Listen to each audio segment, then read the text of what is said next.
इस वीडियो में हम बजाज फाइनेंस के बारे में डिस्कस करेंगे। बजाज फाइनेंस क्यों गिरा और अब आपका क्या स्ट्रेटजी होना चाहिए। तो चलिए इसको डिस्कस करते हैं डिटेल में और फंडामेंटल और टेक्निकल क्विकली देख लेंगे। अगर इसको हम आज की गिरावट देखें तो 5.74% का ज़बरदस्त गिरावट यहाँ पे देखने को मिला। और अगर आप टॉप से लेकर अभी तक का गिरावट अगर देखें तो अराउंड 14% का गिरावट अभी भी देखने को मिल रहा है। 6 मंथ में जो रिटर्न दिया है अभी भी 43% अप पे है और 1 ईयर में अभी भी जो है यहाँ पर 120% अपसाइड है। और आपको ये नहीं भूलना चाहिए ये स्टॉक बजाज फाइनेंस एक लार्ज कैप का स्टॉक है, लो रिस्क की है, तो यहाँ पे आपको ये नहीं भूलना चाहिए। तो चलिए क्विकली इसका हम फंडामेंटल देख लेते हैं। अगर हम नेट प्रॉफिट देखें तो वो भी यहाँ पे इंक्रीजिंग मोड में दिख रहा होगा। नेट प्रॉफिट अभी जो मार्च 2020 से अभी इंक्रीजिंग मोड में दिख रहा होगा। इससे पहले बेहतरीन था, कोविड की वजह से इसके ऊपर भी असर पड़ा है इस बिजनेस पे। रेवेन्यू भी आप देख सकते हैं ये भी ऑलमोस्ट कांस्टेंट है। अर्निंग पर शेयर, एक शेयर पे जो कमाई है वो भी मार्च 2020 से अब तक ये बढ़ते हुए दिख रहा है। और कोविड की वजह से इसका थोड़ा बहुत असर तो देखने को मिला ही है।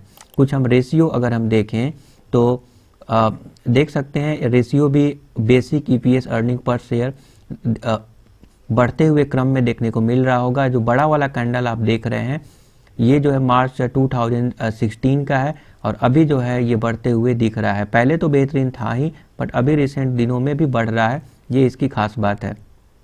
फंडामेंटल अगर स्कोर देखें ROC, company size, profit margin, growth, CFO by sales, उसके अकॉर्डिंग आउट ऑफ 10 7.1 यहाँ पे पॉइंट दिया जाएगा। और fundamental score based on Piotroski score के हिसाब से ये 3 दिया जाएगा। ये बहुत ही वीकर दिखाई दे रहा है। फंडामेंटल मीन्स ट्रेलिंग 12 मंथ में profitability, leverage, liquidity and source of fund, operating efficiency के हिसाब से ये सारी चीज़ें देखे जाते हैं।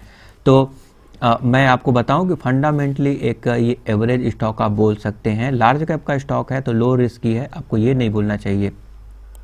अगर हम फेयर वैल्यूएशन के बारे में बात करें तो ईवी बाय एबिडा मॉडल के हिसाब से इसका फेयर प्राइस 2526 होना चाहिए।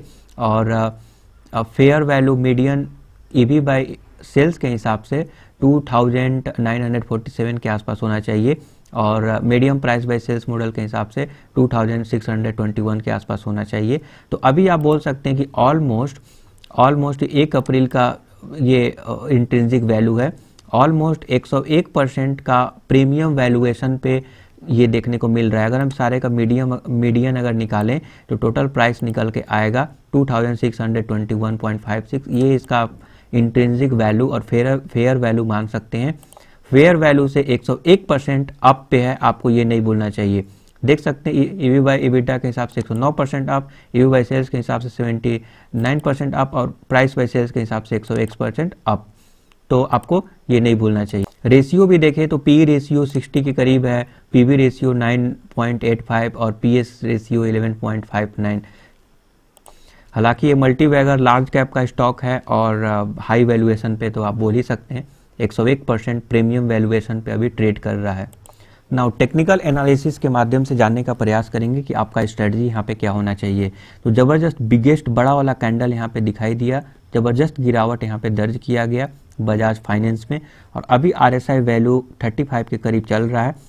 अगर आप बाई करना चाहते हैं तो मेरे तरफ से आप अभी भी मौका है, बाई कर सकते हैं।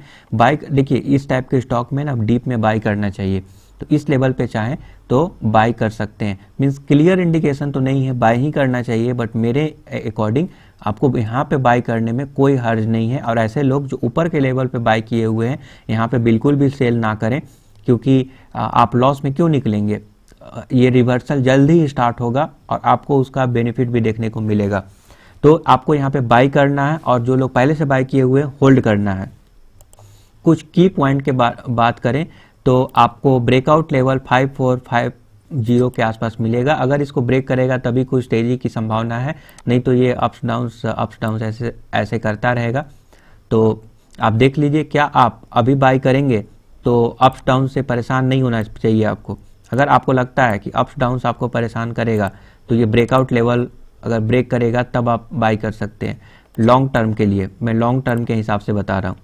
वैल्यू बाइंग इस लेवल पे मैंने रिकमेंड किया था, आपने उम्मीद है कि आपने बाई कर लिया होगा ये स्टॉप लॉस के साथ 5000।